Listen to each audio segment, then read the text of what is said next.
Hello दोस्तों, good morning guys. Welcome back to my new blog. आज के इस नए ब्लॉग में आप सभी का स्वागत है दोस्तों। आशा करता हूँ आप सब बहुत अच्छे से होगे, खुश होगे, स्वस्थ भी होगे। दोस्तों, मेरा नाम है मोहम्मद आसिफ और आज के इस नए ब्लॉग में मैं आपको बताने वाला हूँ कि जो उबर की फ्लीट गाड़ियां होती हैं वो लेना सही है, उनके क्या बेनिफिट्स होते हैं, उनके क्या निगेटिव पॉइंट्स होते हैं। काफी सारे भाइयों के मेरे पास कमेंट थे, कॉल पे भी काफी सारे लोगों ने यही पूछा कि आसिफ भाई, जो उबर की फ्लीट गाड़ियां हैं वो लेना सही है क्या, उसमें काम हो जाता है, कितना होगा, कैसा क्या प्रोसेस होता है, सारा कुछ। तो आज के ब्लॉग के अंदर मैं आपको बताने वाला हूँ कि उबर की जो फ्लीट गाड़ियां होती हैं, उबर की जो लीज की गाड़ियां होती हैं, वो लेना सही है या नहीं है, उनके क्या बेनिफिट्स होते हैं, उनके लॉस और नुकसान क्या होते हैं, वो सारा कुछ बताऊंगा आज वाले ब्लॉग के अंदर। ब्लॉग अच्छा लगे तो लाइक करना, दोस्तों तक शेयर करना, चैनल को सब्सक्राइब करना। अगर आपने अभी तक मेरा चैनल सब्सक्राइब नहीं किया है तो कर लो, बेल आइकन दबा दो ताकि आने वाली वीडियो आपको मिलती रहे सभी को, सभी से पहले। तो दोस्तों, आज का ब्लॉग कर लेते हैं स्टार्ट।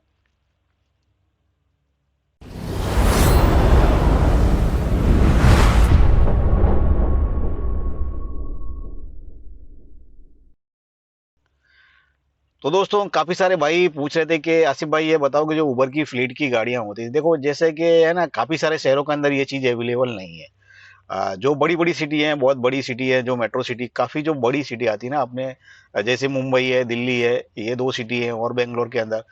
तो कुछ चुनिंदा जो सिटीज है ना, उनके अंदर ही उबर अपनी जो फ्लीट की लीज की जो गाड़ियां हैं वही प्रोवाइड कर रहे हैं। तो ये चीज है ना दोस्तों, अगर देखो ये चीज किसके लिए है, मैं इसके नेगेटिव पॉइंट्स भी बताऊंगा और बेनिफिट पॉइंट भी बताऊंगा। तो सबसे पहले बात कर लेते हैं, ये गाड़ी किसको किसके लिए है और कौन इन गाड़ियों को ले सकता है। तो दोस्तों, उबर की जो फ्लीट गाड़ियां होती है ना, जिनके पास, जिन भाइयों के पास बजट नहीं होता है, जैसे वो किसी दूसरे की रेंट पे गाड़ियां चलाते हैं, 500 रुपये 700 रुपये दे के, ठीक है, पर डे के हिसाब से, रेंट के हिसाब से देते हैं। वो चाहते हैं कि ऐसी कोई गाड़ी मिल जाए जिससे हमारा जो लोग नई गाड़ी परचेस करने जाएंगे तो उनको 2 से 2.5 लाख रुपए, मैक्सिमम 1.5 लाख 2 लाख रुपए उनको डीपी भरना पड़ता है। बट जिन भाइयों के पास बजट नहीं होता है तो वो लीज की गाड़ियां लेते हैं और चलाते हैं, उनको अच्छा खासा अर्निंग करते हैं, उनसे पैसा कमाते हैं। तो ऐसा ही कुछ है उबर की जो फ्लीट गाड़ियां हैं, क्योंकि उबर वापस से अपनी वापसी करने के लिए मार्केट में अपना जज्बा, जो भी उसका कॉन्फिडेंस है, वो दिखाने के लिए, वैसे भी कोविड के पहले उबर के पास काफ़ी अच्छी बुकिंग्स थी और प्लेटफॉर्म पे काफ़ी सारे कस्टमर थे। तो उनको वापस से लाने के लिए उबर ने फ्लीट गाड़ियां वापस से चालू की है। तो काफ़ी सारे शहरों के अंदर एक्टिविटी हो चुकी है और शायद बढ़ भी सकती है दूसरी सिटियों के अंदर भी। तो उबर के पास जो गाड़ियां हैं ना वो बहुत ही कम है दोस्तों, और जो चलती है उनके प्लेटफॉर्म पे गाड़ियां बहुत कम है। तो इसके लिए उबर ने अपनी तरफ से एक फ्लीट का जो ऑप्शन दिया है वो लोगों को अपनी तरफ खींचने के लिए। तो उसमें क्या होता है, जैसे काफी सारे भाइयों के पास बजट नहीं होता है गाड़ी लेने का, गाड़ी ड्राइव करना आता है, काम करना आता है, सारा कुछ आता है, लेकिन उनके पास बजट नहीं होता है वो गाड़ी अपने अपने बजट पे गाड़ी को परचेस कर सकें या गाड़ी को नया ले सकें।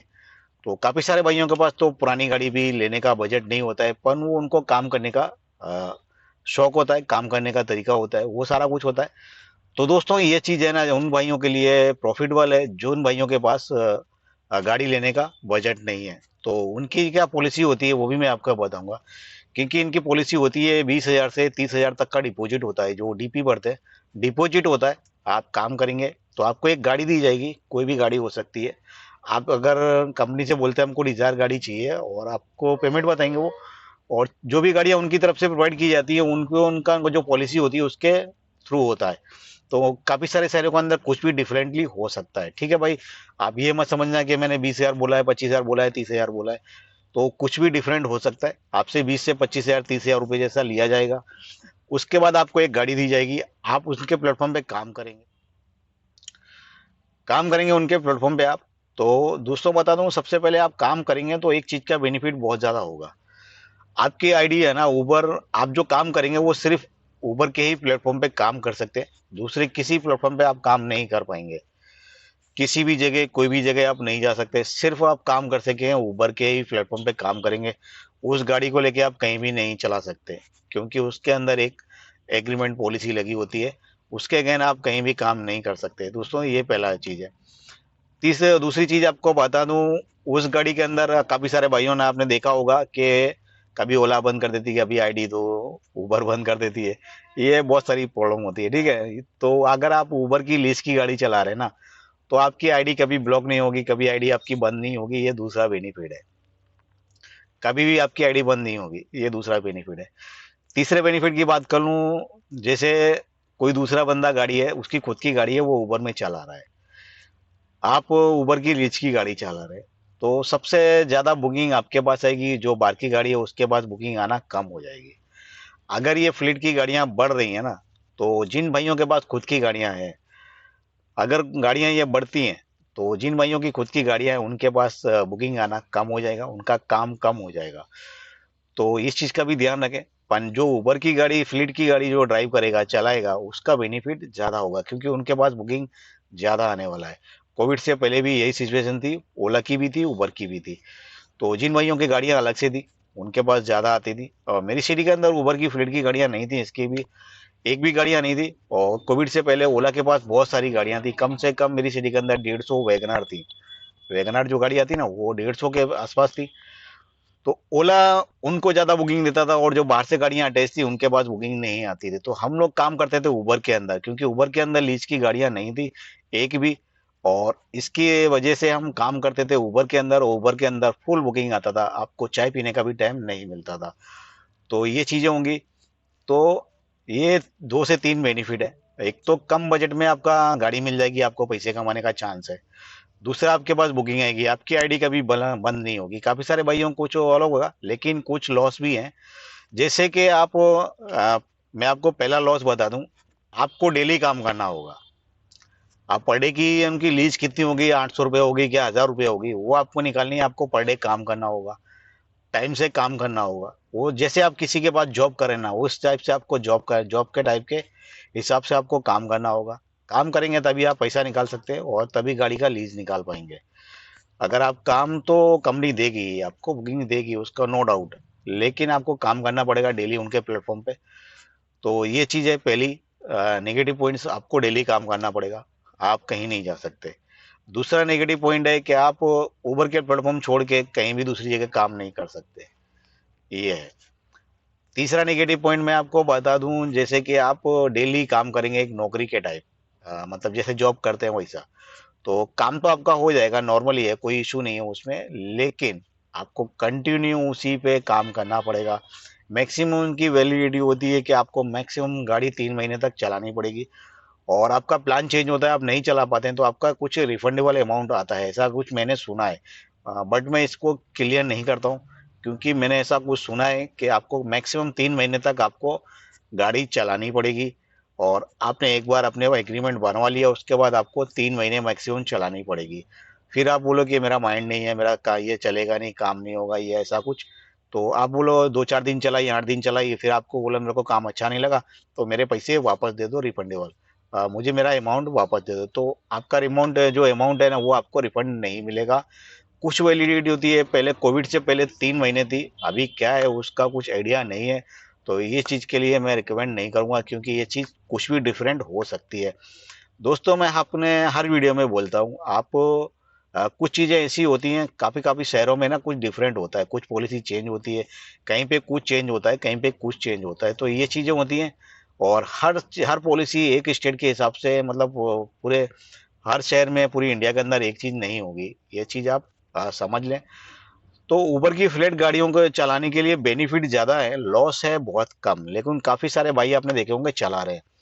तो लॉस वाली चीजें है ना, बहुत ही कम है। एक तो आपको प्लेटफॉर्म मिल जाता है कंटिन्यू, फिर मिल जाता है विदाउट टेंशन वाला काम, क्योंकि आपकी आईडी और ये सब कभी ब्लॉक ही नहीं होगी, ना ही कभी आईडी बंद होगी, आपकी हमेशा चालू रहेगी। तो क्योंकि वो आप उबर की फ्लीट की गाड़ी चला रहे हैं, इसके लिए आपको ये सब झेलना नहीं पड़ेगा, ये चीज़ के बेनिफिट हो जाते हैं।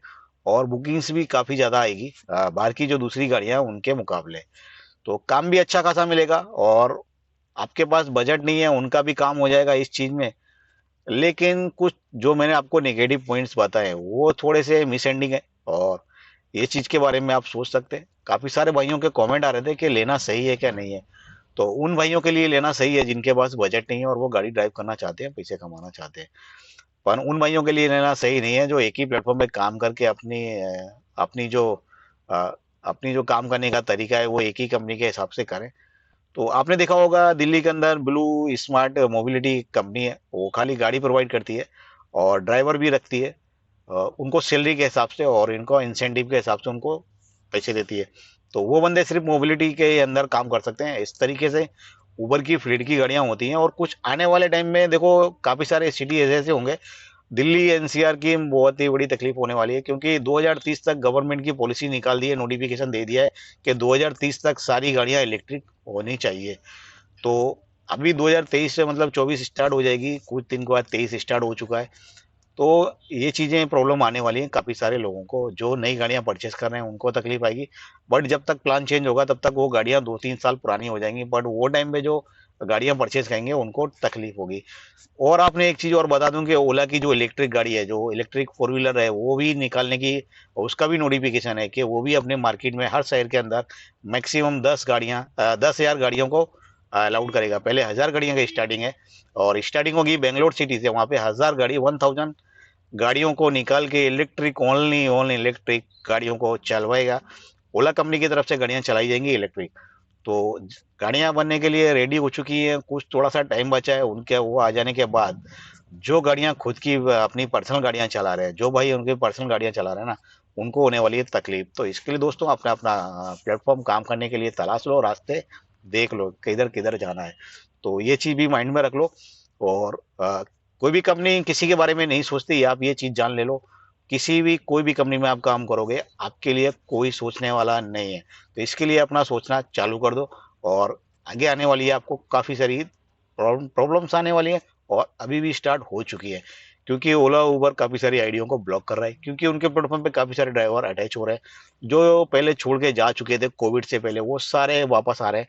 और रिटर्न जो नए भी फ्रेशर भी आ रहे हैं, और काफी सारे लोग छोड़ के जा भी चुके हैं। तो जिस हिसाब से छोड़ के जा चुके हैं वैसे हिसाब से नए भी आ रहे हैं, और जो ओल्ड थे पहले के वो भी आ रहे हैं। तो उनके पास जो गाड़ियों का अटैचमेंट है, उनका जो परसेंटेज है गाड़ियों का अटैचमेंट, वो बढ़ चुका है पिछले कुछ 6 महीने से।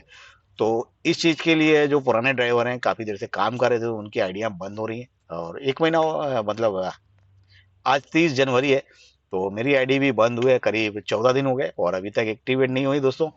और ये चीजें नहीं हुई, कोई इशू नहीं, हमारा काम चल रहा है। और आप सबसे भी यही रिक्वेस्ट करूंगा दोस्तों, अगर आप कैब चलाना चाह रहे हैं, कैब बिजनेस में आना चाह रहे हैं, और जब तक आप अपने पैरों पे खड़े नहीं होगे ना, तब तक आपको तकलीफें झेलनी पड़ेंगी। जिस दिन आप पैर पे अपने खड़े हो जाओगे, उस दिन सारी तकलीफें दूर, और आपके माइंड में कोई टेंशन नहीं होगा, कभी कोई प्रॉब्लम नहीं होगी, और आपका माइंड फ्रेशली काम करेगा, और अच्छे से अर्निंग करोगे। तो ये चीजें देख लो और अपने आप समझ लो। और काफी सारी चीजें ऐसी सोचने के लायक, जो हम उनके बारे में सोच सकते हैं। आगे क्या होने वाला है उसके बारे में भी आगे सोच के चलना चाहिए, क्योंकि काफी सारी डिफरेंट जो पॉलिसियां होती हैं वो चेंज होती रहती हैं। तो दोस्तों आज का मेरा ब्लॉग इतना ही था, उबर की फ्लीट की गाड़ियों में बेनिफिट और लॉस के बारे में बताने के लिए। तो आई होप आपको आज का ब्लॉग अच्छा लगे तो लाइक करना, दोस्तों तक शेयर करना, चैनल को सब्सक्राइब करना। तो दोस्तों मिलते हैं नेक्स्ट वीडियो में, नेक्स्ट ब्लॉग में। जय हिंद, जय भारत।